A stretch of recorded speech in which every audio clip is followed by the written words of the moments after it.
បាទជំរាបសួរពុកម៉ែបងប្អូនថ្ងៃនេះគឺជាថ្ងៃទី21ខែមីនាឆ្នាំ2025បាទការដ្ឋានខាងឃុំមេសជ្រៃបងប្អូនស្រុកស្ទឹងត្រង់ខេត្តកំពង់ចាមបាទ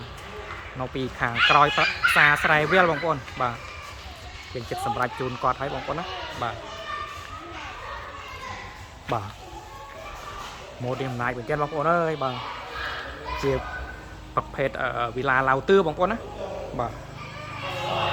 ចំពោះទេយើងប្រើស្វាទ្វាសុវត្ថិភាពបងប្អូនបាទផ្ទះនេះដែរយើងមាន3បន្ទប់គេងបងប្អូនបាទតាក់ទងនឹងម៉ូតពីដាននេះញាក់សាច់បងប្អូនបាទ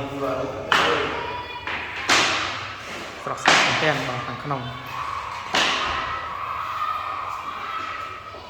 បាទខាងក្រោមយើងមាន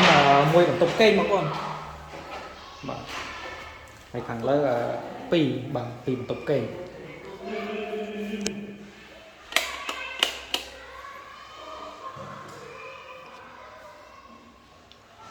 បាទនេះបន្ទប់ទឹកបាទថាចង្ក្រានបាយបាទនៅអារម្មណ៍បងប្អូនទៅទស្សនាជាន់ឡៅទឿបងប្អូនណាបាទម៉ូតបាទកម្មចដើញាក់សាច់បងប្អូនបាទខាងលើយើងមាន2បន្ទប់គេងបងប្អូនបាទ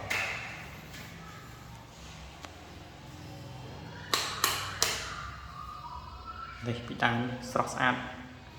ពាក់ដោយអំពូលបាទពិសេសបងប្អូន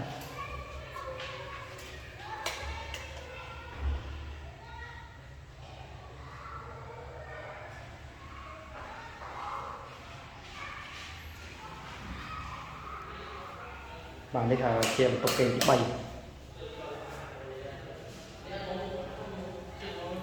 ទនេះបន្ទប់ទឹក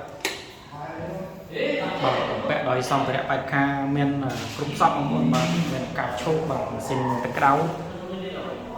បាទចានមង្គលនិងឡាបូបាទ